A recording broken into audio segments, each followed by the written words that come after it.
So as soon as you understand that you are a co-creator of reality, I mean, that's huge. You're getting on, as we said, sort of semi-godlike powers. Mm-hmm. You say that humans are maybe not gods, but maybe semi-gods. Yeah, something like demiurges. Yeah. I mean, we are. I mean, you can now make the free choice of picking up that bottle, which is moving, kill you. And kill me if you wanted. I could see you. I can see it in your eyes. Yeah, you can see it. But I'm not making that choice.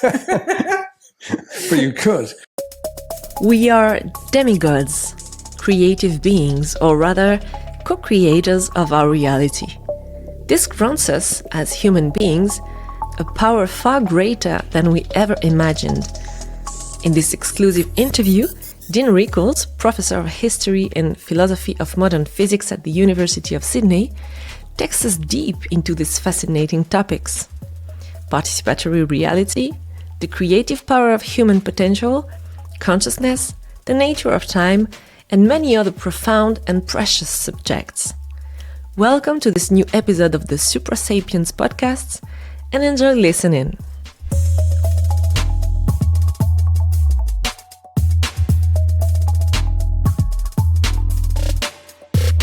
Hello, Dean. Welcome. Thank you to be here. I'm really glad to have you on this podcast. We are talking about many things: physics, philosophy, mind, consciousness, reality. And above all, what is important to us is to understand human potential. So first question before beginning: who are you? What are you studying? What is your vision about human potential and the reality?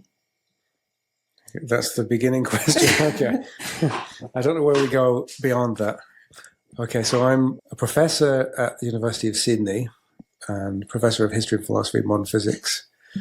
Mostly I've worked on space-time symmetries, especially quantum gravity theories, which are theories of space-time, essentially. But throughout my career, I've focused on a whole bunch of other topics besides physics. So I've looked at even public health, complex systems theory, econophysics and economics, musicology, music theories, psychology, AI. So I'm interested basically in most things. So I wouldn't say I study some particular topic. I sort of try and study as much as I possibly can to get a big picture. Since the universe is one thing, we should know, all of these subjects, and it's sort of a bit artificial how it's presented in the universities and in the courses in these, separate departments, separate institutes. You have separate sections in the library. So I view it as very much overlapping. So I'll sort of bring things in from physics into economics and from public health into somewhere else. And I don't really see any boundaries. And I also co-direct the Centre for Time in Sydney. And again, that's very interdisciplinary in its approach. We sort of have three people running that. So what do you do at the Centre for Time? What is it for? It's basically, it's a hub for thinking about time from many different perspectives. So I run it with Christy Miller, who's a philosopher, sort of very deep metaphysics approaches to time. And then there's also Alex Holcomb, who's a neuroscientist. So he does the empirical studies of time, and I do mainly physics of time. So we try and mix these things up and consider how these three approaches overlap. I mean, one of the key questions, sort of going into different topics now, but one of the key questions that we studied initially was the nature of the flow of time. So the flow of time is quite an interesting one because it seems an obvious part of our experience, right? Like what it is to be human is in large part characterized by the way time flows for us. Right? We go through it and we age, and that's a kind of flowing process. But our theories of physics don't have any flow of time. It doesn't appear anything like the flow of time in our theories of physics. There's just this T that's just a permanent variable. You can't really define time. Yeah, well, it's more like our experience. This specific experience, the feeling or the qualia of flow, cannot be embodied, cannot be put into our theories of time, because they're always sort of these static representations. So you miss something immediately when you're dealing with physics. It cuts out the human experience. So you can deal with things like duration, length of time, things like that. Things coming before or after another thing, like events, causal orderings and things like that. But you don't get the phenomenology. Therefore, you have to look for things like neuroscience, right? So you might think, okay, well, we'll look in the brain instead and see if we can find mechanisms. But even there, it's quite hard to find mechanisms for the flow of time. So you're led to thinking, well, maybe the flow is an illusion. And then one of the things we do is look at the extent to which it's illusory or not, can be put into physics formalisms or not, can be found in brain mechanisms or not, and always from an interdisciplinary perspective. Yeah. And how important it is to study time, actually. Well, your podcast is about the human being, right? And the human being is a temporal being. We're bookended by birth, which is a start in time, and then we die. That's the other bookend. We are sort of a temporal segment, basically. And then the idea is, how do we sort of think about our lives temporally? What do we do and when? Should we do a particular, if we've got something in mind that we want to do, like go on holiday somewhere, do we do it now or do we save it for later? Do we put important things at the beginning or at the end and these kind of things? So how we distribute our sort of events over time is who we become, right? We're sort of built by what we did and when, and then these form our memories, and our memories are basically who we are in large part. So we're these temporal beings. So time is basically fundamental to the human. The atemporal things are not human. They're abstract. They're the archetypes. They're maybe whatever. Spiritual realms are atemporal, but we are definitely temporal beings, and that's what makes the human experience so kind of nice, but also awful and sad because people die and things end. And so it's, we're sort of built from time, I think. Dependent of the time. Mm-hmm. Okay. Time is vital. Vital. And it really is vital. It's vital because it forces us to make decisions and choices. You have a book about it. Exactly. So the argument of that book, Life is Short, is that it really needs to be short. It would not be good for us in terms of having meaningful lives and experiences if we were truly immortal beings outside of time, because we wouldn't have any of the pressure to make decisions which are the very things that make us who we are, right? So it's in things like having to sacrifice some particular choice because you can't do everything that forges the character of who you are. Right? You might want to do everything. You might want to go to this place and that place. You might want to learn this language and that language and that language and this instrument and that instrument, but you're forced into making sort of sacrifices. Yeah. And then that determines your particular path and who you are. So you're, again, built from these choices and sacrifices and giving up of possibilities. And you don't have possibilities if you can do everything. If everything is possible, then there's not really any such thing as being possible, right? It's all actual eventually. So the concept breaks down. Mm-hmm. Yeah. Okay. So we have to take care of our time. Exactly. It's crucial. Okay. So to understand better the human potential, do you think understanding of physics and philosophy in general could help us? Maybe you explain first what you mean by human potential. We want to know better how our mind functions, how our body functions, what the aim of life is, maybe how can we improve our lives, how we can better ourselves, what is our relationship with nature, with the world, how am I responsible of my life, how can I do with my life, and so many things to be happy and to be kind of accomplished. Okay, so you bundle quite a lot of things in the word potential there. There's this human potential movement. And one of the things they're focused on is what kind of things are possible or impossible for a human. Yeah. Also, like human powers. Yeah, those kind of things. So obviously, from that point of view, if we're talking about human potential in terms of what's possible and impossible, then that's determined by physical possibility on the one hand and then metaphysical possibility on the other. So physics is the thing that tells us what is possible and impossible for us to do. So physics say, and the way we understand it in our modern era is, if physics says you can't levitate, for example, then forget it. You're not going to levitate ever, right? So then that says it's out. It's a law of nature that you can't do this. But then there's still the metaphysical possibility that it's conceivable that you can do things like levitate. If it's conceivable, if it's possible, metaphysically, then it's possible in some sense. With a different set of physics, laws of physics, it might be possible. Right? It's almost a trivial thing to say, if something's possible, then it's possible. Right? If it's possible and it doesn't lead to contradictions and inconsistencies, then it's possible. So the question is, well, what is the true physics? Can we expand the physics? Is the physics that we've got at the moment ever the final version of events that will tell us once and for all, you can't do this, you can do this? So it's basically, the physics is the science of what's possible and impossible. One way of thinking about it is that. Like the broad contours of what you're capable of and what you can become. Right? And then philosophy is more generally a broader version of what's possible and impossible and the boundaries of what's possible and impossible. So it all depends on how seriously you take physics on the one hand.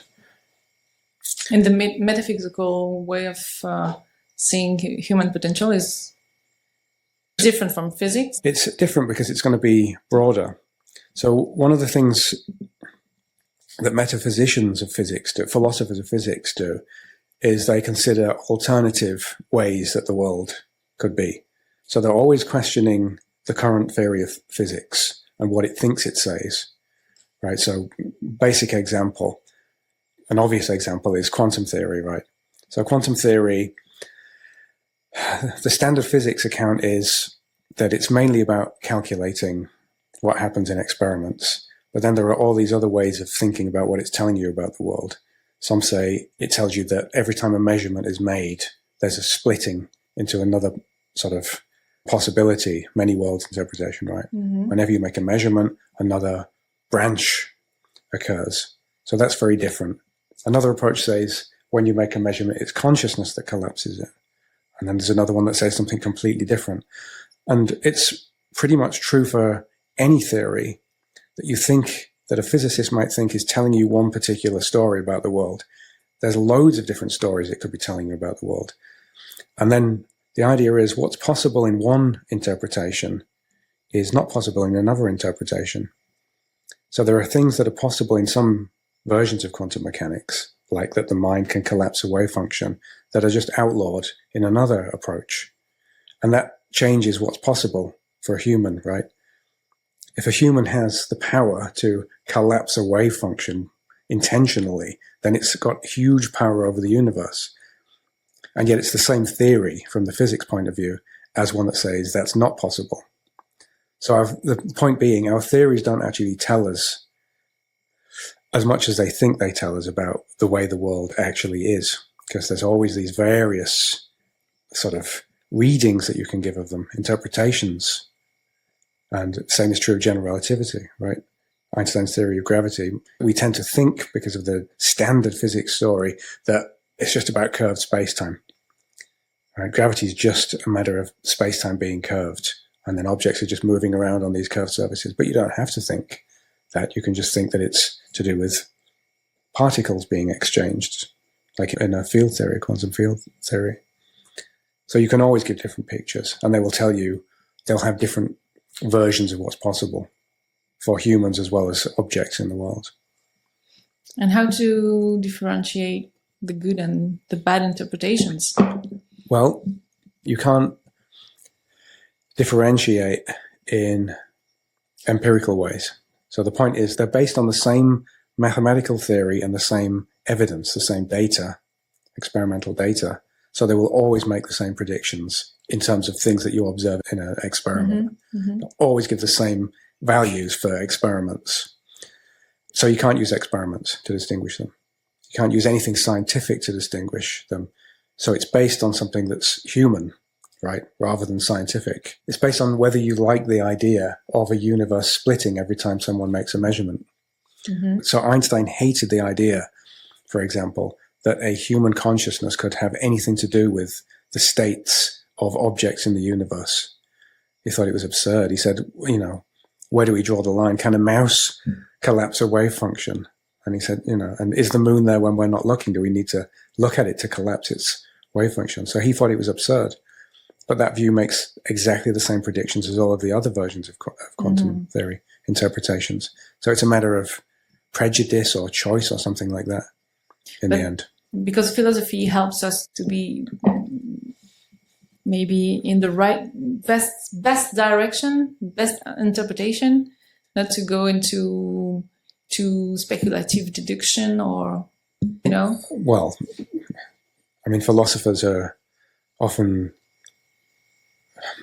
the worst offenders when it comes to sort of strongly defending some particular interpretation, even though they know that it's not based on anything scientific. They still seem to, for some reason, defend, for example, many worlds very strongly. And they will get into extreme arguments at conferences about this being the right interpretation. I think if you're a more honest philosopher, what you have to say is there's no way of deciding.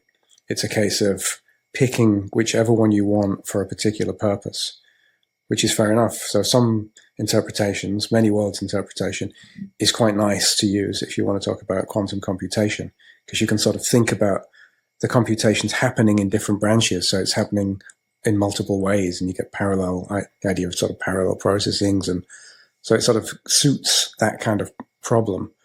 And then if you're doing other kinds of problems like quantum cosmology or something, you might, choose a slightly different one because it sort of fits the problem better. It's almost like a set of coordinates for something. You choose your coordinates depending on the thing that you're modeling, on the system that you're modeling. It's not that one of them is true or not, or more correct or not. It's relative to the problem. That's how I would view it. That's how I think we should respond to this particular problem. You have a specific particular view or interpretation that you prefer of quantum mechanics and physics in general, but quantum mechanics? Yeah, of quantum mechanics, yeah. And it fits probably, I think it's better in terms of your human potential idea, what you asked earlier, in fact. So the approach it's based initially on the Copenhagen interpretation, which is the idea that there's something special about measurements, right? When you make a measurement, you're sort of doing something to the quantum state. So the world doesn't know quite what it is.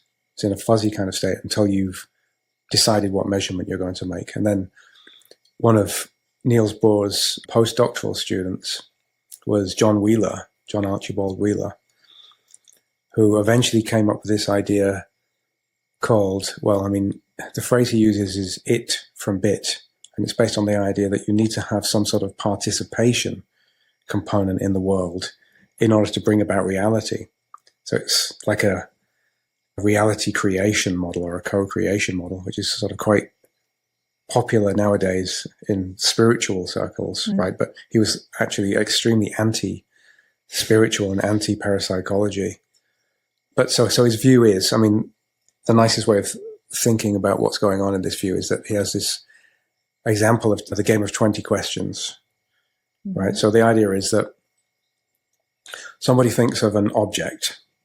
In the ordinary game of 20 questions, somebody thinks of an object and somebody else has to ask them questions such as, is it an animal? Is it tall? Is it green? And you've got to narrow it down within 20 questions to see if you can guess what this unknown object is that's known only to the person who's thought of it. But in Wheeler's version of 20 questions, and it actually happened to him in a party apparently with some physicists, this is a kind of nerd humor, I suppose. The idea was that they didn't know what the object was in advance. So there was no object that was there in advance that he was finding, right, that he was revealing. What happened was every time he asked a question, they would answer yes or no, kind of randomly, a little bit like the world in a quantum mechanical experiment answers randomly. And they would have to keep a track of what answers had been given and then generate a sort of consistent object that would fit all of the various questions that have been answered in various ways. And at the end, you build up the object from the questions that you've asked, but it wasn't there originally. There was no, and in the same way, there's no world out there waiting for you to reveal it when you measure it. It's in the process and the asking of particular measurement questions that you tell it what it's going to be. So the classic example where you can see that the world doesn't know what it is until you've asked it is the double slit experiment. Mm-hmm. Right? It's probably the most famous quantum experiment. So the idea is you have a screen with a pair of slits in it. You have a source at one side of the screen that's beaming out photons or electrons or whatever. And then you've got a detection screen past the slits. And depending on what question you ask, i.e. what measurement you make, you will get different results on the screen at the other end. So if you ask, for example, a position question, where are you? Are you at this slit or this slit?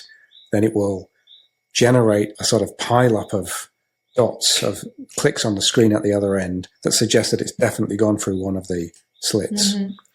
But if you say, I want to measure your momentum, like your velocity, so you don't measure at the slits, you wait for it to appear on the screen, it slowly builds up a sort of interference pattern that you would expect a wave going through those slits would generate if it hit the screen. So depending on what question you ask, it's a particle in one question, in one measurement situation, and then a wave in the other measurement situation. But it didn't know which one it was. It wasn't any of them until you decided which one to ask it. So you're sort of bringing about the reality that then gets manifested, but not fully, because there's certain details you don't know, like which particular piece of the screen the click's going to go on. You just know probabilities. So you half know. You half know. Kind of half know. You half know. So the way I look at this is sort of the world doesn't know what we're going to ask it. And we don't know what the world is going to give back to us. And when you put them together, then you get this sort of package. Mm-hmm. You get reality creation. So we're in a sort of state of uncertainty relative to the world, and the world is in a state of uncertainty relative to us. And then it takes both. I view this as quite mystical, really. It sort of fits lots of really old mystical figures like Jakob Boehme and Meister Eckhart on this idea that you're somehow involved in bringing creation into being and turning the formless nature of things into something actual, right? Pure potentiality into actuality. I mean, this is how John Wheeler speaks of what our role is, what the human being, it doesn't need to be a human being, but, you know, we're the only ones we know that can do this job, which is to convert conceivability into actuality. It's sort of like a transducer that converts chaos into order or something like that, which is quite a mystical idea.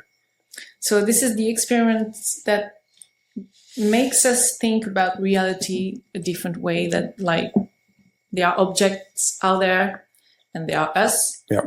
But it's a different way of seeing the reality. There are not objects outside. Exactly. So what is there? Can we answer this question? Well, yeah, this is when you go into really mystical territory. So Wheeler was trying to figure this thing out. What is it out there?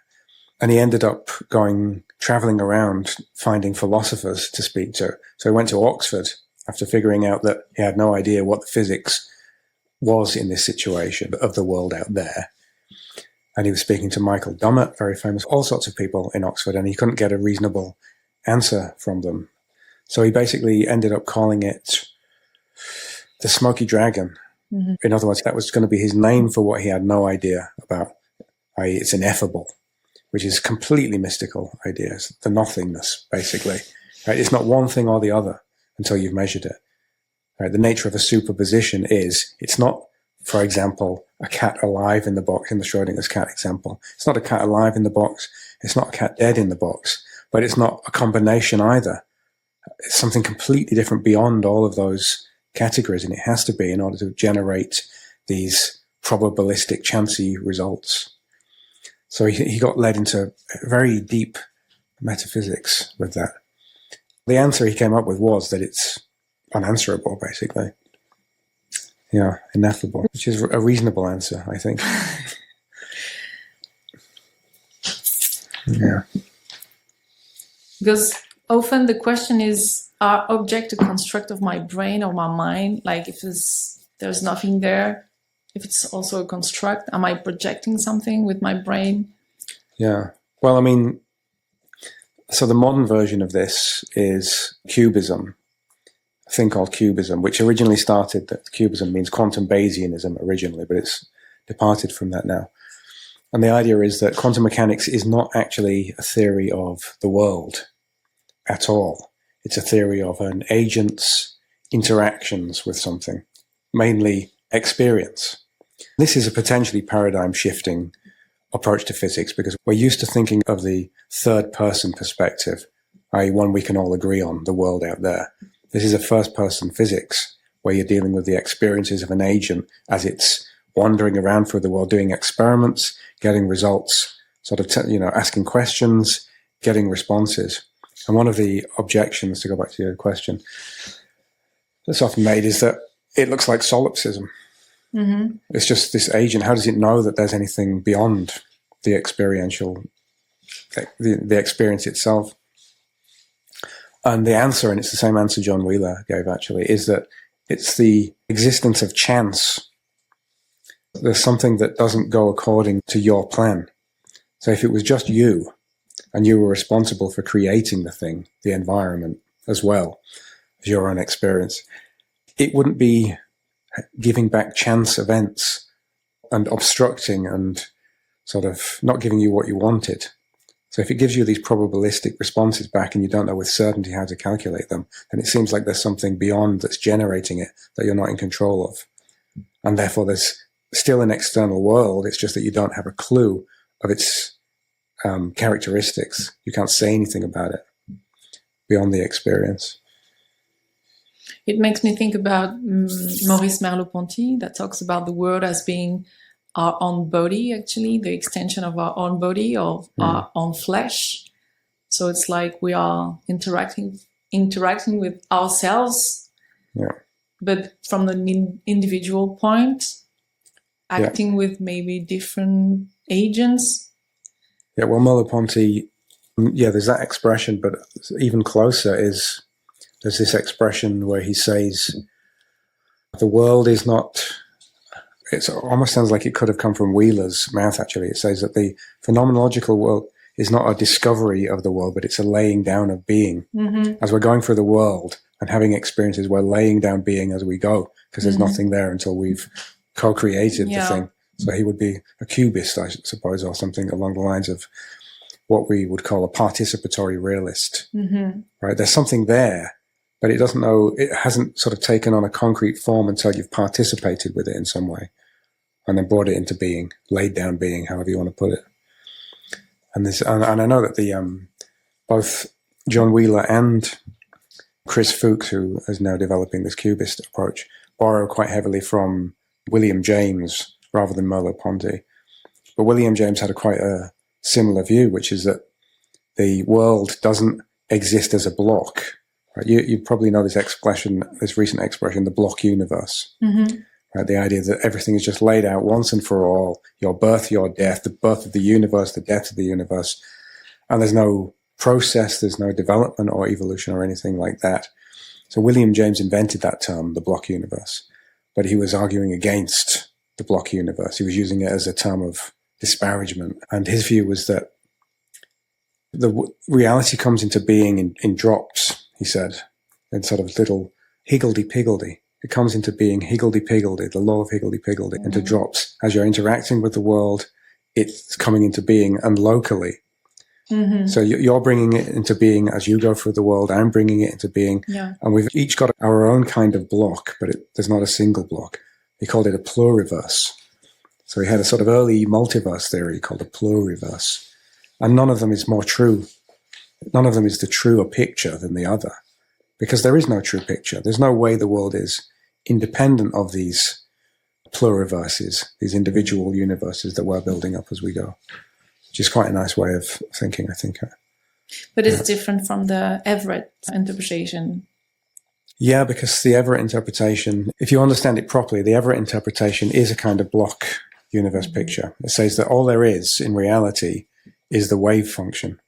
There's just one big universal wave function that has all of these branches locally when you look inside it, corresponding to the, you seeing a cat alive, me seeing whatever, a cat dead, or a version of you seeing a cat alive and a version of you seeing a cat dead. But they're all contained like a block in this big universal wave function. So there's no sort of development or things coming into being. It's just there. But the idea of having like an infinite possibilities of things to happen in parallel is reminding me of the whole potentiality of the world, like the deep ground, the deep structure that contains, the all, what do we call it in spiritual realms? Yeah, but the difference would be, okay, so in modern multiverse theories or ensemble theories, where the idea is that everything is given, all possibilities are there. So the most extreme version of this is there's a cosmologist called Max Tegmark, who actually wrote a few papers with John Wheeler. And he has this view called the mathematical universe hypothesis. And his view is that the ultimate reality is all possible mathematical structures. Mm-hmm. And one of those happens to contain self-aware substructures, which is us, basically. Mm-hmm. So we're contained in that, but it contains everything else as well, every other possibility. But in the case of these kind of ensemble theories, the possibilities are sort of there, manifested, right? If you are at that bit of the multiverse, you're going to find that it's real. And it's going to seem concrete. Whereas it's already actualized. It's already actualized. Right. Whereas in the case you're talking about, the space of pure potentiality is exactly that. It's potential. It's not being brought into being. It's neither one thing nor the other. It's the ground of those possibilities that you find in the other multiverses. Right? They would come out of that ground, but they can't be contained really in this deeper structure that you're talking about, because otherwise they would already be in there. They wouldn't be latent. They would be in there. If you want latency and real potentiality, there can't be any sense of it being a way the world is in there, right? It's the thing that generates the way the world is. It generates being and non-being. So it has to be beyond both of those categories.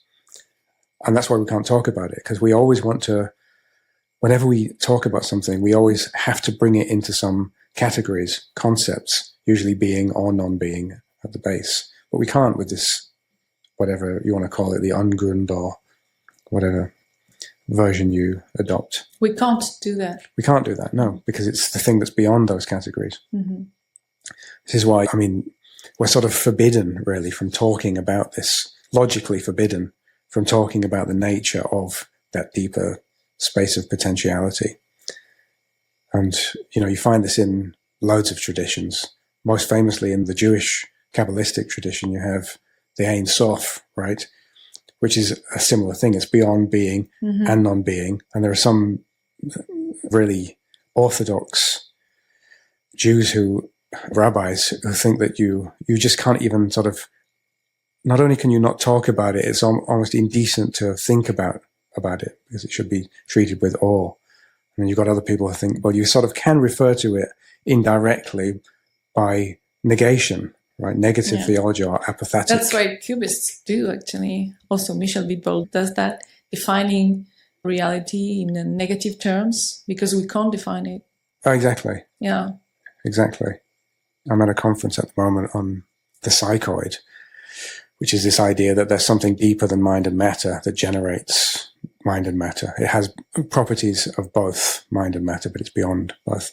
I discovered this apparently quite well-known psychotherapist called Wilfred Bion, who has a very similar view that reality itself is not the kind of thing that has an epistemology. You can't speak of knowledge at all of reality itself. So the way he puts it is a bizarre sentence, but he says reality is something that has to be been, which is a bizarre way of putting it, but it can only be, right? That's the idea. There's a complete split between knowing and being. And reality is what is being, and knowing is what is, it's always relative, right? You're always putting it into some kind of frame, so it's always relative to the frame of whoever is receiving the knowledge. To come back to the notion of objects and ourselves with the objects, how can we say that they are not object? Can we say that they are not object outside? What I see outside in my environment are not objects, because it's hard to grasp actually for the mind. Yeah, well, they are obviously, so for everyday life, they quite obviously are objects. At this level that we're dealing with, there are objects, but the question is the status of their fundamentality and whether they have some sort of ontological dependence on, a subjective perspective as well. It's the classic question, right? Does the tree and the quad make a sound? But that's the wrong way of phrasing it anyway. Does the tree and the quad make a sound? Is there a tree and a quad and a sound if there's nobody there? That should be the true question, because they're all part of the phenomenal awareness that requires a observer as well as the thing that's being observed. So they have a status. You can say they're completely real, but they have a relative reality. Right? They're relative to being part of an observer's conscious content or something like that. So it might be the time to talk about the agent and the observer and the participator, because if we talk about about him, who is he? What is it? The famous, this agent we are talking about. Oh, the agent. Yeah, well, this is an unsolved problem. I think this is the main problem with participatory approaches to quantum mechanics and reality in general, is that it's completely hard to come up with a theory that doesn't treat the observer participator or the agent as a primitive part of reality that you don't then further decompose and explain. It's sort of an axiom in the theory. You have to put it in as sort of one of the basic pieces. So Harold Emmensbacher and myself, we have an approach. It's mainly his approach. He's been developing this for years, called dual aspect monism, decompositional dual aspect monism. And that maybe gives you a slightly different way of thinking of the agent. So the idea there is that we have the two poles of the world and the observer, or the mind and matter, or the subject and the object is how I prefer to think of it.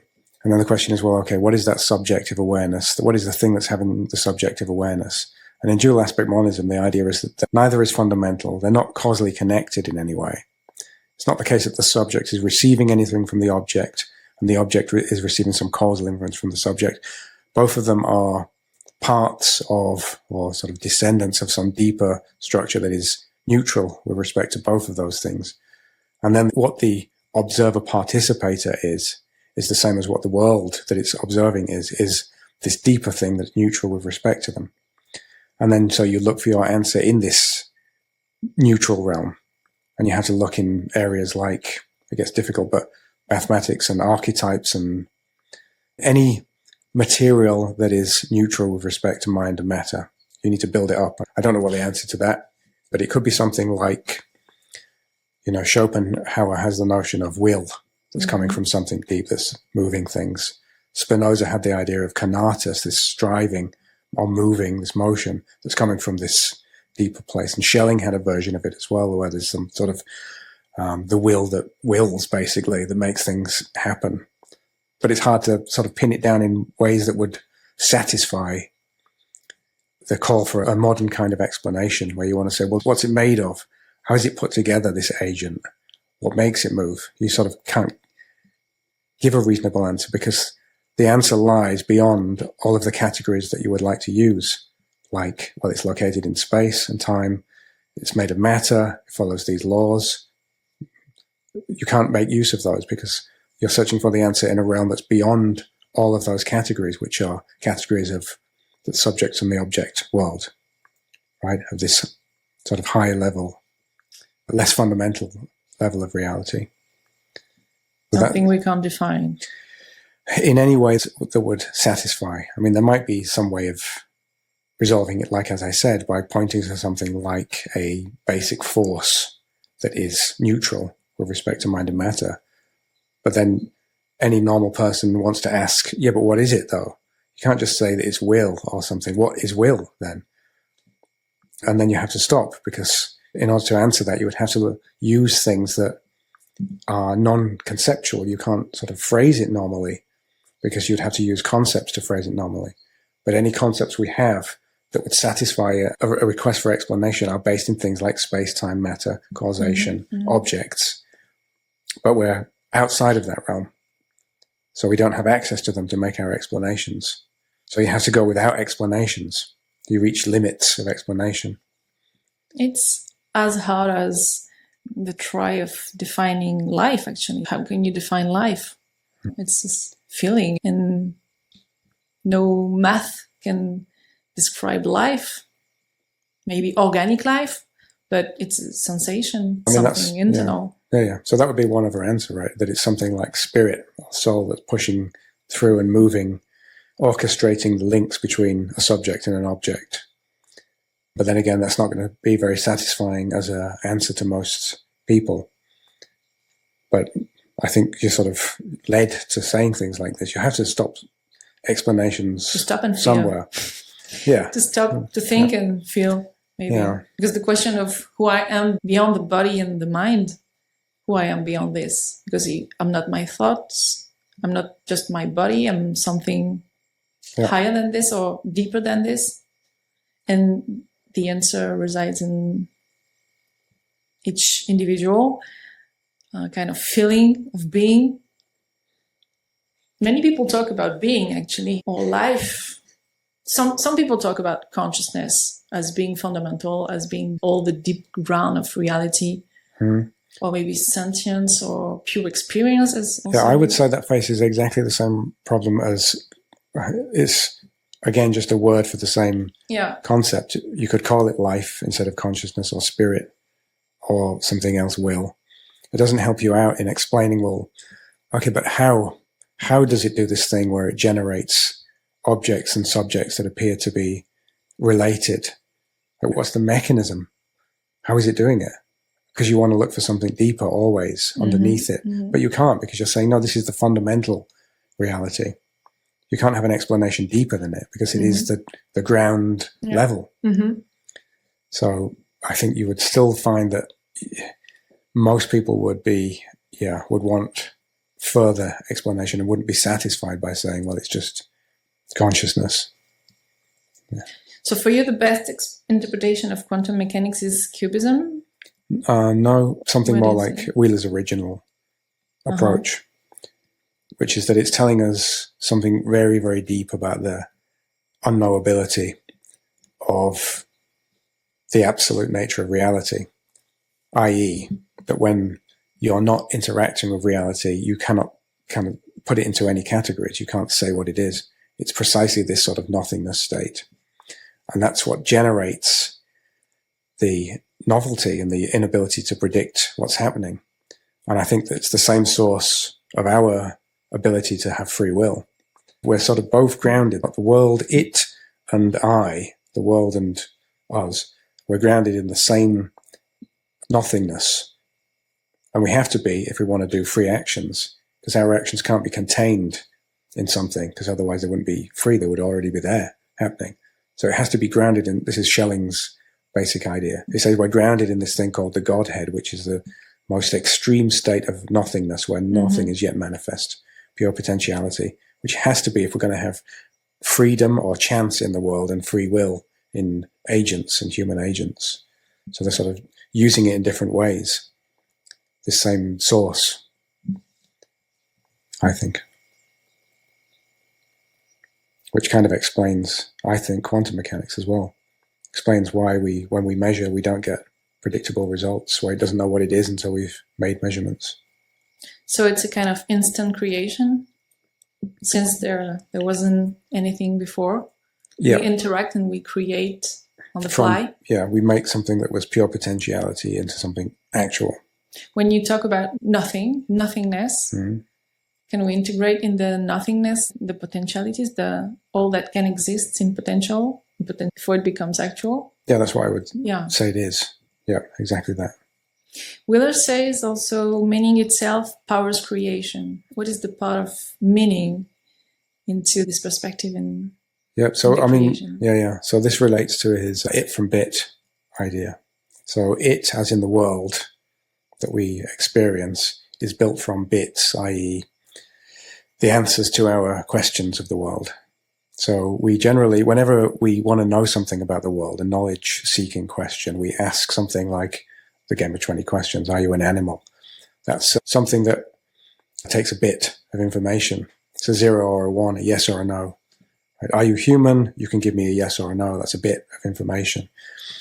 But that's not meaning yet, because the 0 and the 1 does not necessarily have any value until the agent has imbued it with a particular significance, i.e. this 0 or 1. This 1 now means that, yes, you are a human, but that's semantic content, right? I'm imbuing this completely abstract character, this 1, with something that means something, but you must have an observer participator to do that.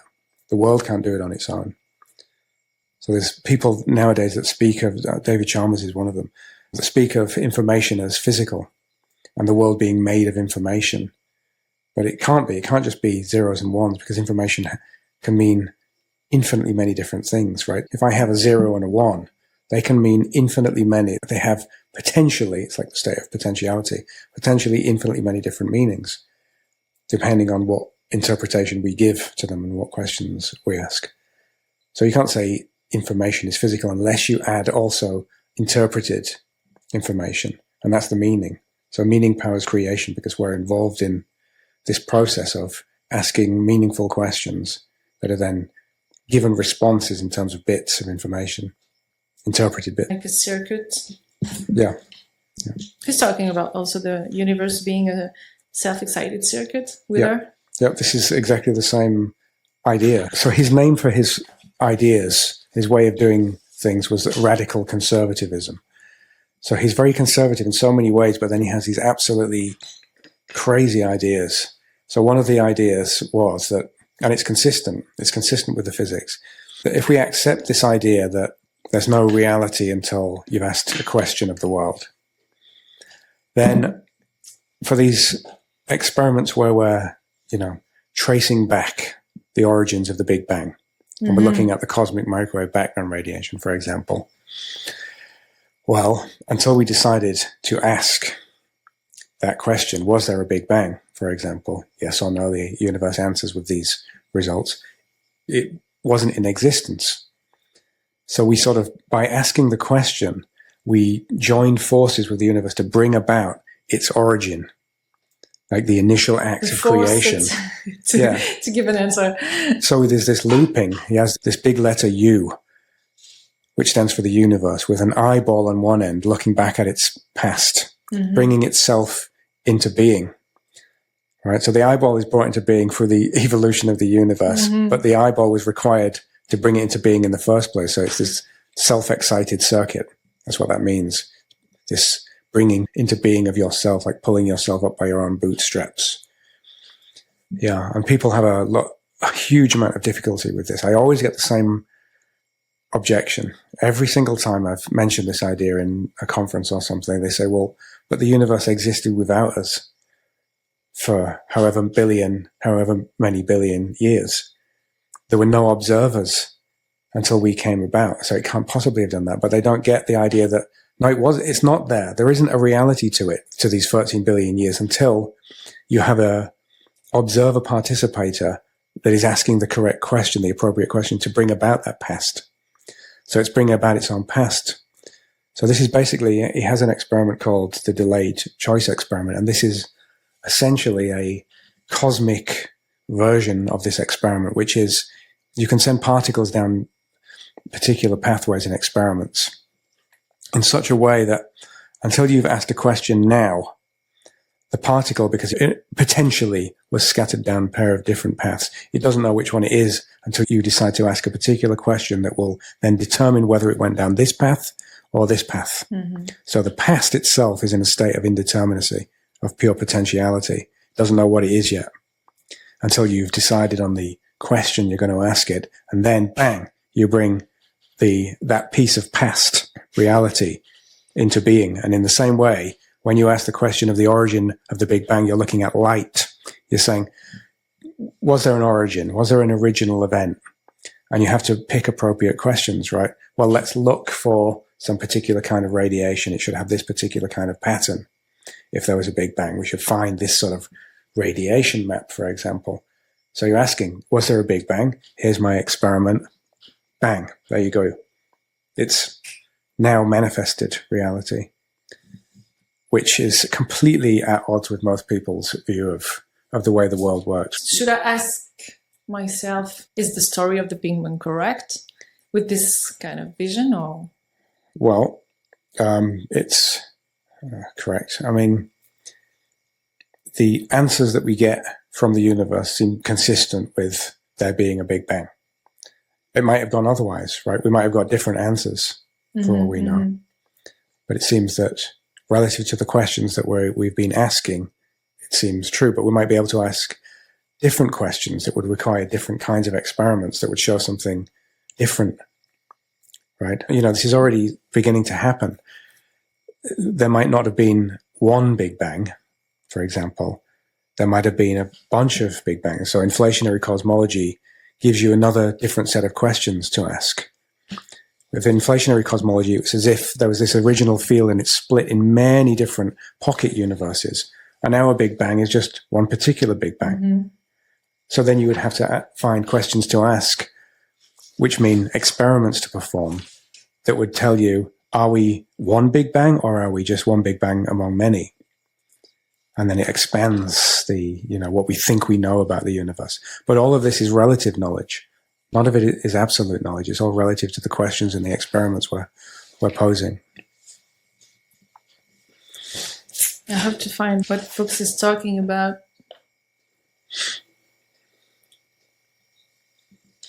What is it? Some Chris Fuchs book? Yeah, talking about like the world is being created as I move into it.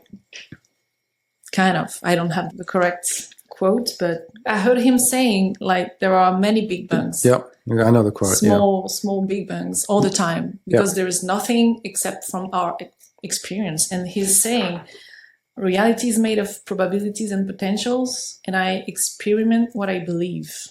Yeah. So this is basically his William Jamesian thing coming through here. So William James, I says that being comes into being in drops.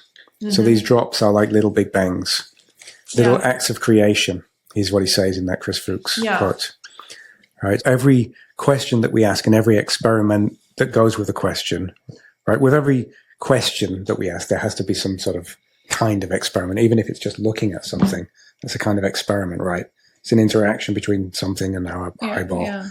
Every time we do that, we're participating in a little act of creation.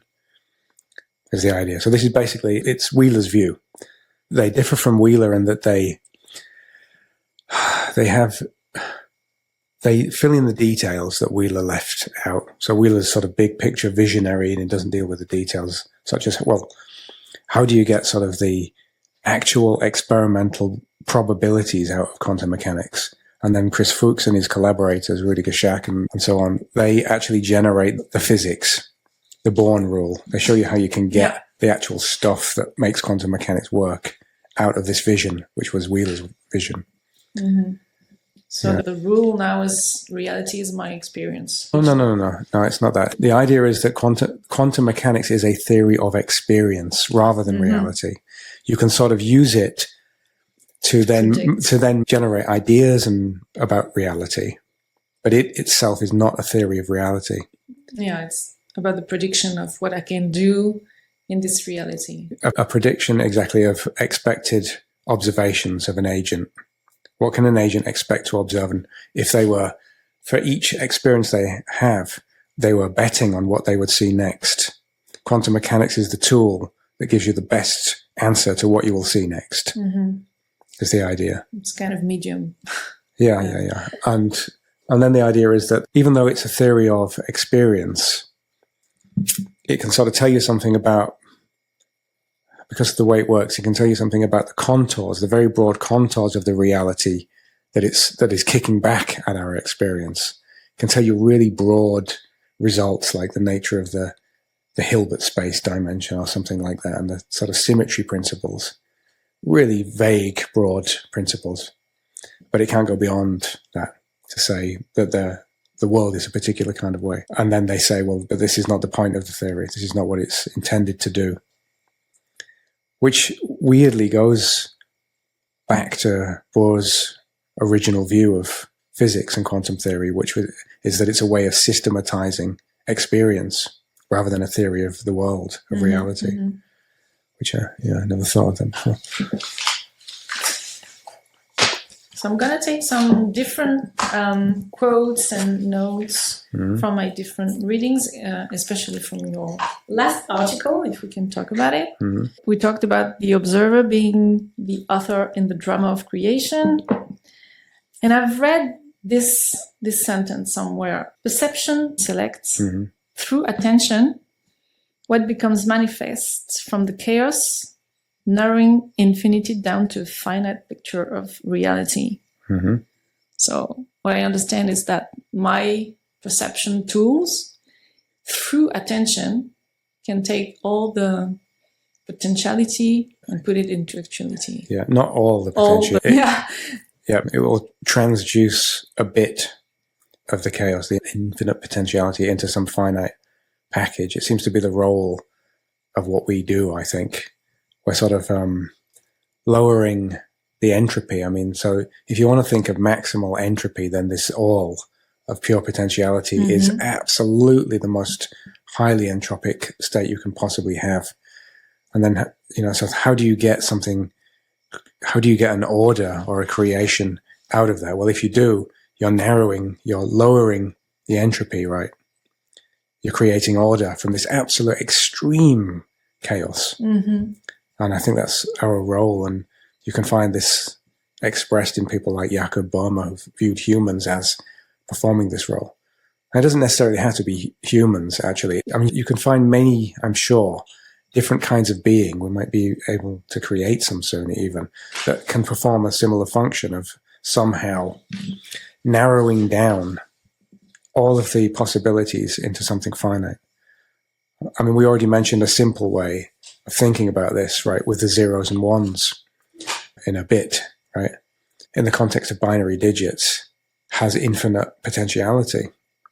And it takes the act of an observer, one single observer, to decide that it means this. And then you've collapsed that infinite possibility down into something definite and finite. It reminds me of what the Indian logic, and also Jung saying that actually the world is in fact, the apparently solid world is in fact illusory, like Maya. And the formless, ineffable realm is the most real. And also Jung says that the possible is as real as the actual. Yeah, I would say more that version of events. Is there any reason to say that it's more real, the space of pure potentiality? It's more fundamental, that's for sure. I don't know if it's more real, because anything that happens when we collapse this potentiality down into some actuality is still contained in the all. It can't be anywhere else. Where else can it be other than in the all? So it's just as real. As real. Yeah. But less fundamental. It's a part, a concretization or something like that. Also, James, with his possibilism, there is a real possibility in the world. There is a state in which no thing is manifest. Yeah. Yeah, exactly. So, yeah, this is the point. I was saying something similar earlier. If you want actual free will to exist in the world, then you absolutely need states of pure, genuine, real possibility. And then to have that, you need states, as he describes, where there's literally nothing manifest, genuine, raw, pure potentiality. Yeah. Which is a kind of a description of quantum theory. Again, this is why Wheeler liked him so much. And in fact, interestingly, Niels Bohr was a big fan of William James, and he studied the works of William James with Hofding at university when he was doing university and studying philosophy. He was sort of heavily into William James's views, and the existentialists, Kierkegaard, and all of these people who thought that there is no way the world is until you decide and make it, your world. There's no essences out there, right? Essence doesn't precede existence. which is almost a statement of the Copenhagen interpretation and these cubist interpretations, which is why I call them, in that paper you mentioned, quantum existentialism.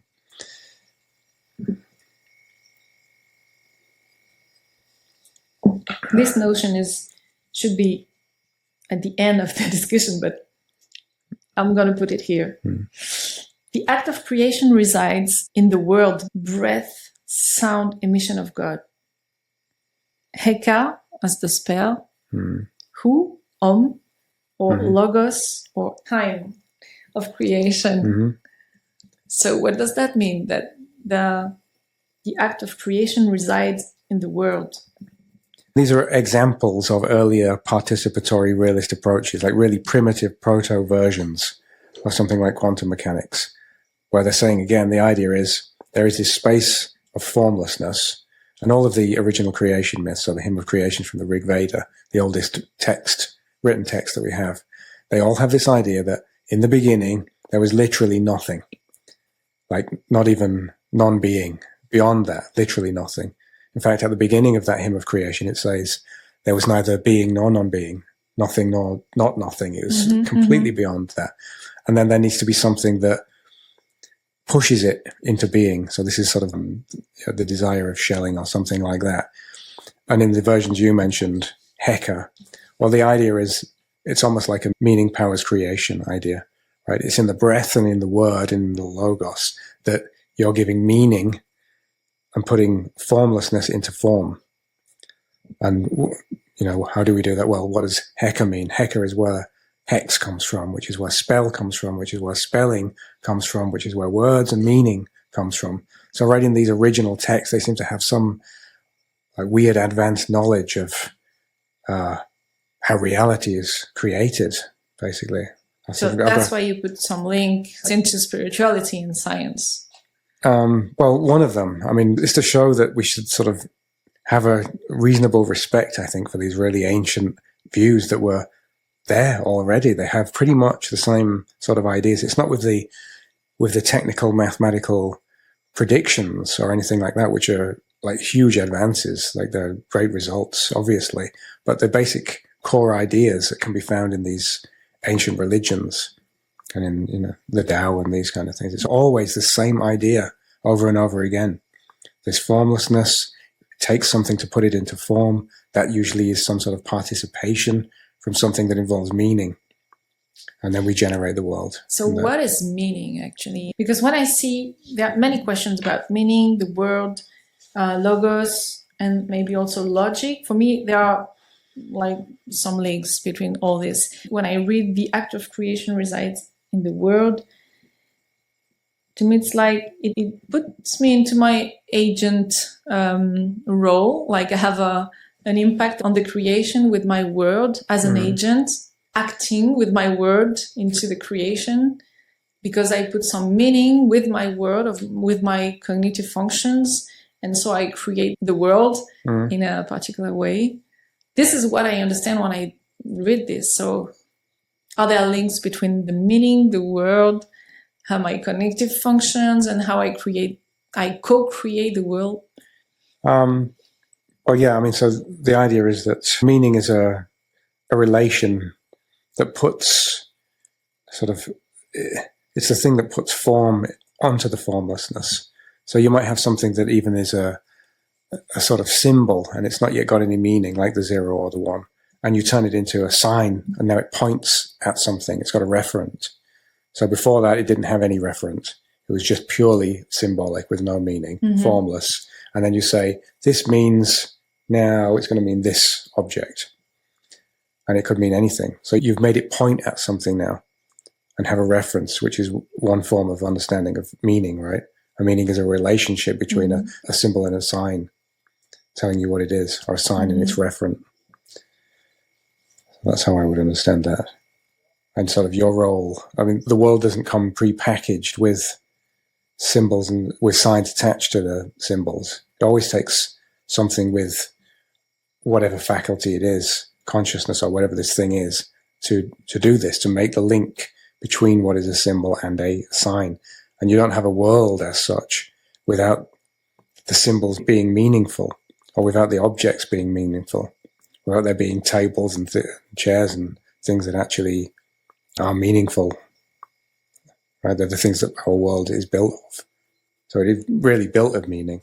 I mean, the table could be anything, really. It's just a sort of electromagnetic spectrum, and it doesn't necessarily need to be distinguished from your leg or the floor. We sort of built up this sort of world by the way we carve it with our meanings. Cassirer, for example, talks about symbolic forms and like force génératrice de forme. Forces that generates forms. The spirit creates symbols to apprehend the world. Yeah, perfect. I actually didn't know that. I'd like the source of that later, please. But it's very similar to, this view is quite similar to Jung's view of the archetypes. And the idea that the archetypes are somehow created from something deeper, and they then are the determining factors for how things take form. Right? They're part of what we would call the deep structure of meaning in the book I wrote with Harold. They sort of circumscribe what form things can actually take when they become manifested between subject and object. So that's a deeper version of meaning, where there's something a little bit pre-conceptual going on there. Yeah, but it seems to fit. It fits the Cassirer quote you gave quite well, I think. It makes me think also about affordances. I don't remember who talks about it, but it's like the inner potential of whatever we call it stuff outside that give us the idea of the meaning of it. It's like an interaction. Well, yeah, exactly. I mean, the point of affordances, so this is James Gibson's theory of affordances. The idea is that there isn't a world as it is out there that we're revealing when we interact with it. We're sort of in a loop as subjects and objects. So there's not really a proper division, actually, on this theory between subject and object. You're sort of bringing the environment into being, and it's bringing you into being in an action-perception cycle. So it doesn't have an independent status. There's not a pre-given world. It's as it is for you to do something with it. It's almost like a very continental philosophy kind of view of the world, actually. A little bit like the Merleau-Ponty, I would say. And there's a lot of similarities between Merleau-Ponty's view and the intentional arc and this action-perception cycle of Gibson and the affordances. There is something that a little note at the end of the page. Somewhere in your article, you were talking about AI, and you said that they can draw from this deeper ground information and therefore access to states of true freedom and creativity like humans, because they are linked to quantum computers. Yeah, I said that this is a potential. I said they might be able to do this. Yeah. So as we were discussing earlier, if our freedom and the freedom of the world is coming from this deeper state of nothingness, this formlessness, and if you have an AI that is tapping into that, well, then it can, in principle, tap into the same source that we're tapping into. And so might be able to get some of this, this life that you called it into AI. So it might be genuinely alive, but only in the case of quantum AI, only if it's dipping into this source of pure potentiality. And it's just, look, I don't say this is a sort of serious hypothesis or anything. Course. It was a sort but it's a question we ask. If AI can tap into because we talk about qubits. So as information being, bits being superposed. Yeah. So, and they can have infinite possibilities of superposition. Yeah. So it's a kind of infinite potential realm. So if AI taps into it, that's what I'm exactly. This is what I'm referring to. So the quantum computers work through superposition. If you connect an AI to a quantum computer, then in principle, you might have unexpected consequences. Frightening. Yeah, that was the sentence for cubists. What is outside is ineffable. It is about anything other than experience. Yeah. So the world outside is not modeled. Yeah, exactly. Oh. Yeah, except in very broad contours in the theory, as I said. There are some really broad structural features that are generating the experience, that have to be there in order to generate particular kinds of experience. It's almost like a transcendental argument, actually. The world out there must be somewhat like this in order to generate this kind of experience that we're having and giving us these probabilistic results and so on, the Born rule. So we can say that the world has some kind of plasticity? Like Not so much that, more some sort of something that is described by a particular mathematical structure is how it would be put. You can't say anything about the intrinsic nature of the world outside, but you can say that it would be modeled by a particular kind of structure, particular kind of Hilbert space, for example. So another sentence like this. Conversion of pure potentiality into actuality is what creation is all about. Mm-hmm. That's basically... And we are the crucial component in rendering potential actual. Mm-hmm. I put brackets here, like by making a choice. Well, so again, this is you're going back to the question from earlier, the nature of the observer-participator and how it does what it does.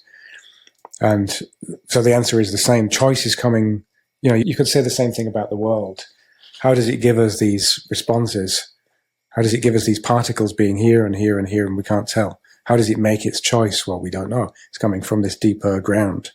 The same way, how do we make our choice? Well, if it's free, if it's not free, we can tell a story, right? A causal mechanical story. Well, because your neuron did this and this did this. If we want to tell a genuinely free story about how we are making free choices, then it has to come from this deeper source again, where we can't give a reasonable explanation that would satisfy somebody that wants a causal mechanical explanation. Mm-hmm. Where this pushed this and then this moved this and then you made a choice. Jung said, human consciousness created objective existence and meaning. And Wheeler said, we are a participator in Genesis. Some of my favorite quotes. Jakob Boehme. Okay. Cosmogenesis is the divine's own quest to become whole, with us humans participating in this attempt, helping God through our focus, as if our focus, our attention is like bringing the light into the... Yeah, so the idea is that we're sort of a mirror for God to see itself, to see what it is. And then we've got to sort of reflect it back. This is a sort of very common viewpoint. You find it better expressed in Sufism, where the idea is that there's we're basically like mirrors. And we should be very, very well polished and awake and sort of in order to reflect God back to itself so it can see, that's me. But then that's also me and that's also me.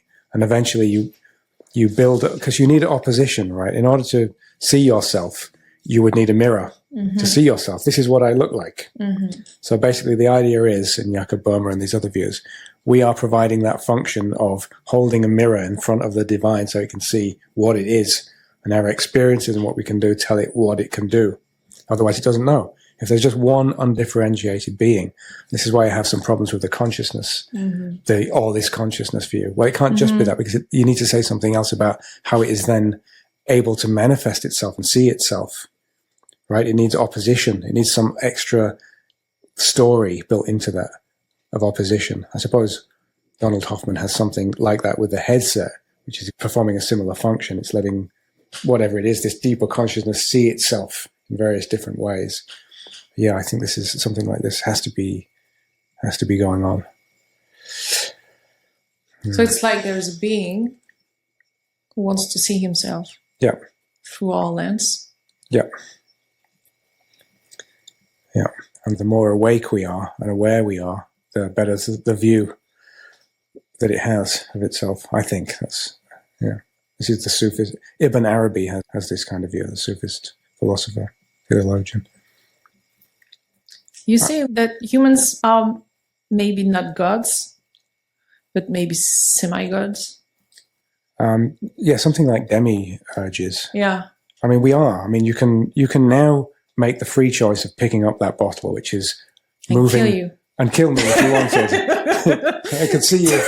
I can see it in your eyes. Yeah, you can see it. but I'm not making that choice. But you could. And then, in moving matter around, I mean, Plato's demiurge basically was the thing that created the cosmos by moving pre-existing things around, moving matter around freely. But you can do that. You can move matter around freely. Mm-hmm. You can really restructure the entire planet Earth as we have.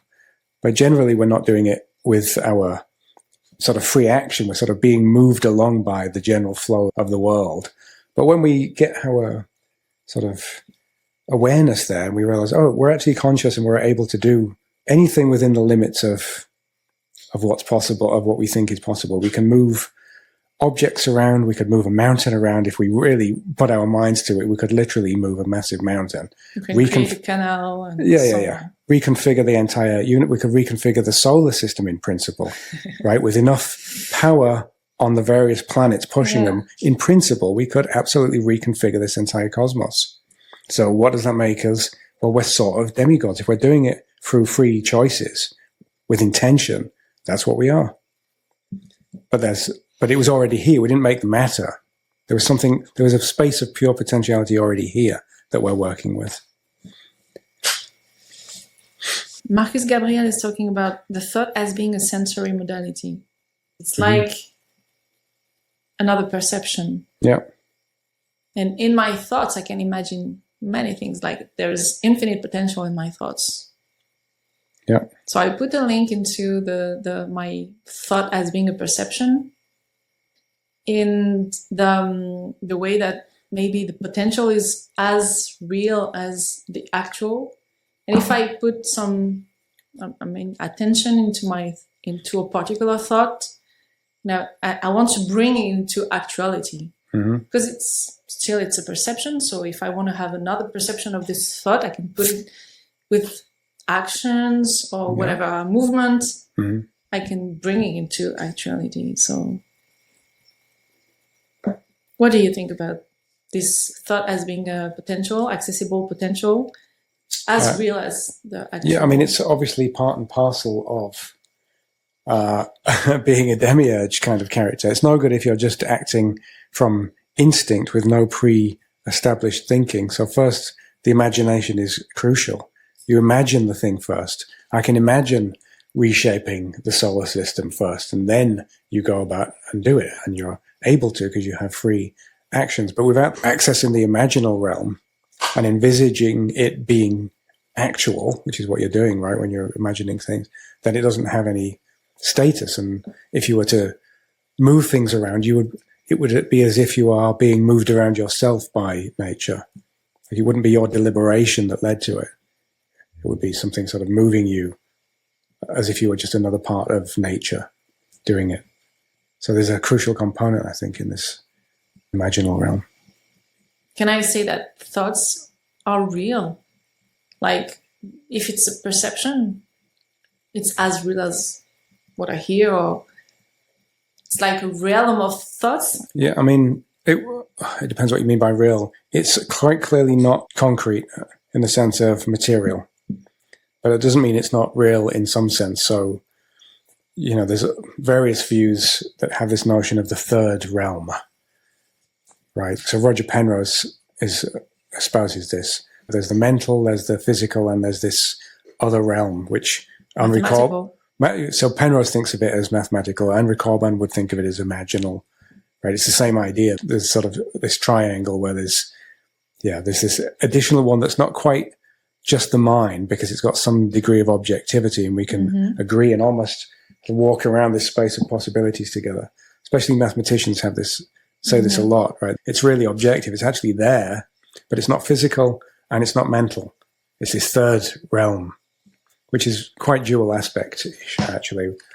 It's a version of dual aspect monism. They're strolling around in something like the archetypal realm. And the potential for forms are in there, but they've not yet been brought into manifestation or realization in the concrete world as concrete things. But they could be, right? If they can be conceptualized like that, then they could be. This is why I have a role as an agent, as a participator. Yeah. Srinivasa Ramanujan talks about mathematics as being a sacred language. They are divine manifestation. And there are symbols that can give us access to another realm, that this infinite realm. Yeah. Yeah, it's one example. Just one example. Yeah, it's just many. one. Yeah.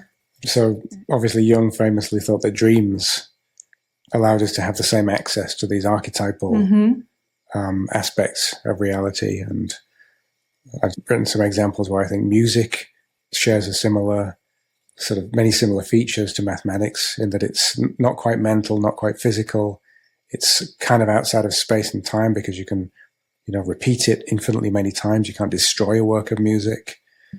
You can play it on many different kinds of instrument. It's sort of it has the infinite potentiality, a piece of music, right? There's no end to the amount of times you can play it, right? Whereas with a statue, for example, well, the statue is just that statue, and if you destroy it, it's gone. So there's something similarly archetypal in music as you get with mathematics, I think. They share this feature. Right? The number 2, or the certain sort of structures in group theory, can be repeated over and over and over and over again in completely different systems. The concept of information is another one. We already mentioned zeros and ones. They can mean whatever you want them to mean. A computer program has the same feature as a piece of music. You can put it on any computer you like. It might run a little bit more slowly on one, but it can run on in principle, any computer. You can run it infinitely many times. It's not exhausted by how many times you use it. So it's also in this deeper realm, not material, not physical, but something else. So I think, one of my views is information is a brilliant way of altering the paradigm, the scientific paradigm, away from materialism. Because if you want to say that everything is information, and this is what a lot of people are doing, and our entire world is now, we're in the information age, so it's the perfect time for doing it. If you want to say that, then you are automatically led away from the usual options of materialism or dualism, because information is neither of those things. It can't be explained by either of those categories. You have to go to something else that's beyond materialism or idealism or dualism, because it has this weird feature where it's just inexhaustible, archetypal, basically. With this new vision of the world, because it's new, it's not a classical view, it's a participatory. How do you say it? Participatory realism. Yeah, thank you. So how can I consider myself and my relation to the world? To sum up, what is my potential? What is my power as a human in my daily life? Well, in your daily life, I think the responsibility is there almost to be as wakeful as possible of your actions. So as soon as you understand that you are a co-creator of reality, that's huge. You're getting on, as we said, sort of semi-godlike powers. What you do affects the universe, and other people are in the universe, and they're going to interact with the changes that you've made to the universe. So you want to be as in control as possible, and awake and aware as possible of the various actions you're doing to it, because of this kind of, the ricochet effect it's going to have on other people. And depending on what you do to the universe, you can make it good or bad. You can make the universe better or worse, and then it's your responsibility if you adopt these kind of viewpoints, participatory viewpoints. So if it goes bad, it's kind of your fault. But if it goes good, it's because you've sort of contributed something. Heavy load. Yeah, heavy load. So, there's this old term it was used to describe what were considered to be primitive peoples and their view of their relationship to the world. It was Levi Bruhl, this anthropologist, who has this participation mystique idea. The idea that the primitive peoples didn't really view themselves as being separated from their reality, and they thought that if they prayed to the gods would respond and the world would change accordingly. So we've got a kind of version of that back, but it's not a primitive version, because we sort of have, a different degree of agency there. It's in a very different mode. But, Jung famously said that he envied those ancient people, this sort of participation mystique, because it gave them a meaning, right? It put them in touch with the universe and the world that they were living in, and they were more sort of bound to it. There's no real division between them and the world. So they were involved in it.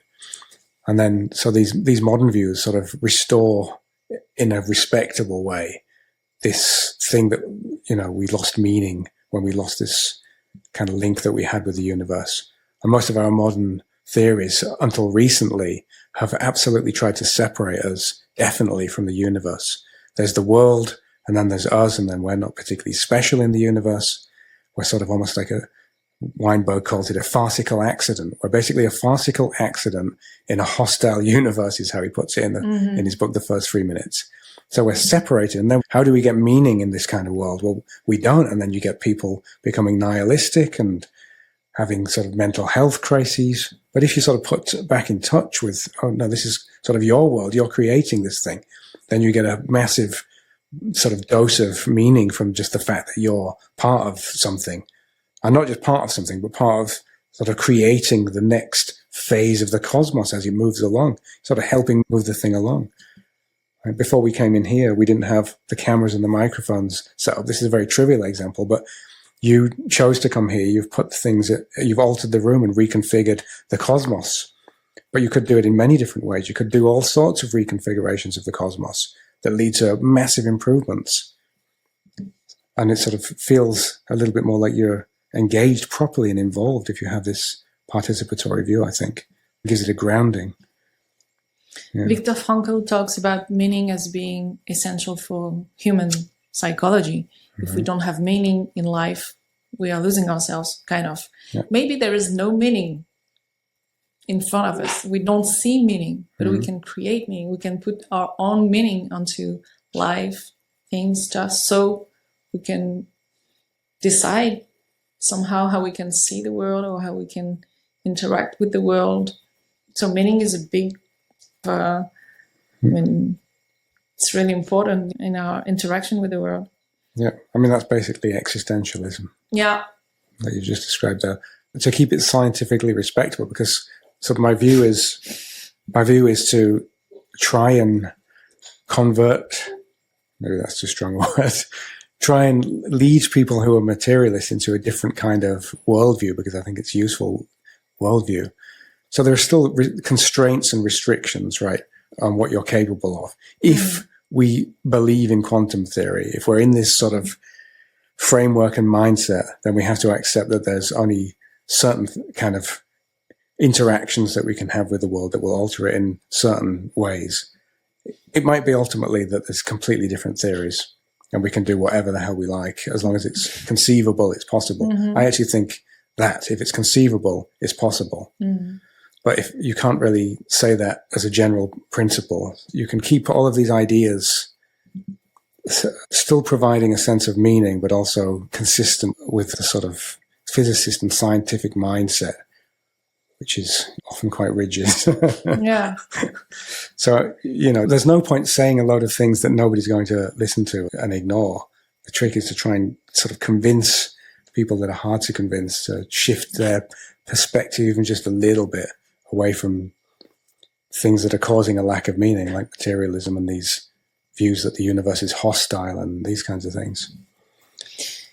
What are the impacts of this participatory realism into medical, technological, all these areas? What this change of perspective can bring into these areas? Yeah, I don't know specific examples, but I mean, the general change is that there's a greater sense of possibility in terms of what you can do in the universe as an agent. Because at the moment, we've got viewpoints. There's a famous book by Robert Sapolsky that just come out called Determined. This is just one example of many where they claim that there's no free will in the universe. Yeah. We're basically biological robots. Now, that's not good. I mean, that's not going to lead to inspiring a population to do things to make their world better, is it? Imagining that the world is just determined, this has no meaning. It leads to no meaning for the human being. Exactly, because they can't do anything about it. You end up with fatalism. It doesn't lead you to want to interact with the world and alter it, because you're sort of programmed. And if this is taught to kids at a young age, you will be programmed that these are your limitations. Right. So I said earlier that the scientific theories sort of delimit our possibilities and tell you what's possible for you. So if you're being told from a young age, you don't actually have free will and your world is hostile, then you're not really going to do much to engage with it and change it in nice ways. You're going to be probably traumatized, actually. I think some of the worldviews and these ideas of being determined are traumatic.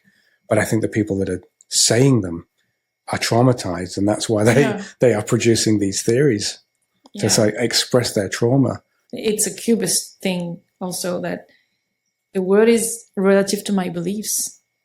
If I believe something to be true, I will act in a way and behave in a way and interact with the world in a certain way that has to confirm this belief. Yeah, there's a famous example of the, I can't remember which, I don't know if it's some particular fly, but if you put some flies in a bottle and you lower the height of the ceiling in the bottle for long enough, and so the flies are flying underneath that ceiling, and then you remove the ceiling, they will carry on flying where they were and assume that they can't go higher again. Oh. Which is sort of what what the worldviews do. And if you're telling children this is what you can do, then they're not going to assume that there's an alternative possibility available for them, which is rather tragic, I think. So this is sort of an empowering view, I think, this participatory realist view. You should learn it at school. Exactly. We should be sort of taught to be co-creators at school. What are you creating or co-creating yourself? Well, exactly this kind of change, sort of engineering a change in the worldview itself so that it cracks a bit teaching, from this. Giving conferences. All of this kind of stuff. Yeah. Hopefully getting better at writing and maybe start podcasts and these kind of things. Yeah. It's hard, right, to make changes of this sort of magnitude. You can only do little bits here and there and chip away at it. Yeah. So education is one of the best ways to spread this new vision. Yeah. One of the things I would like to do, but it would require a billionaire investment, is this idea of founding a multiversity rather than a university. Oh, wow. Of different stories and different possibilities in different ways, rather than this is the one story, right? University, obviously. And universe means one story, right? One way of doing things. So it's automatically part of the constraining system at the moment that limits people's beliefs in what they can be and do and all of these kinds of things. So a multiversity would be an institution that sort of removes that sort of single story and the constraints, sort of expands things a bit. The university where one's have to find his own better explanation of reality or not taking for granted that this is the only way that the world works, that this is the physics, this is the biology. Learning freedom, actually. Learning freedom of Exactly. Yeah. So we can teach how to think freely. Yeah. Would you like to teach at the multiversity? Be a professor? I don't know. What can I teach? I'm just spreading people's ideas. Yeah, but it's a great idea. So are you going to do that? Because whatever is conceivable can be actual. Exactly. I will try, actually. In all seriousness, I will try and do that. How is it possible? Because maybe this is the right time to do that, because things are going... Many people are into this direction, I think. Yeah, I'm becoming a bit disenchanted with the university system, I think, that's for sure. What's interesting about this current time is that the sort of, the illusions are fading about the nature of universities, and people are seeing that they're sort of heavily funded by the military-industrial complex, and it affects a lot of the research that gets done there. Maybe you don't want to be part of that kind of thing anymore. You're not free to teach your vision in your... Well, I am quite lucky in my university, actually, where I get to do most things that I want to do, but that's an unusual situation, I think, an unusual case. Yeah. But there is increasing power from the military-industrial complex and, big pharma and these kind of things. Bigger pressure. Yeah, I think so. Yeah, and it's just not in keeping with the idea of a learning institution. I think there's a conflict there that People seem to have ignored that knowledge should be free and open. It should be about discovering the truth. I mean, that seems to have been lost. The idea that we're searching for what's true in the world. What would you like to say to people to free themselves? How can I be free? How can I think freely? Yeah, I mean, to think freely is to try and be as awake as possible, which means to be as aware of your own consciousness as possible and the forces that are trying to move your consciousness. It's a very hard process to try and keep an awareness of being aware. So I try and do this often. I try and see how long I can keep it going, this state of being properly awake and aware. And it's really difficult because you will immediately, I mean, depending on how tired you are as well, you will drop back into auto mode. And then you'll suddenly wake up again later, like 10 hours later, wondering what happened for the past 10 hours, which means you were asleep, you were being moved by the universe itself and were not in control of your actions and what you were deciding to do. So it takes effort. It's almost sort of tiring. It's mentally tiring. But and physically also, because it's also about habits. Yeah. But it gives you the possibility of not being reactive to things, not taking in the lies and the illusions because you're observing in a different way and seeing them, seeing how people interact and not buying the line, not buying the bait of trying to get a reaction or something like that.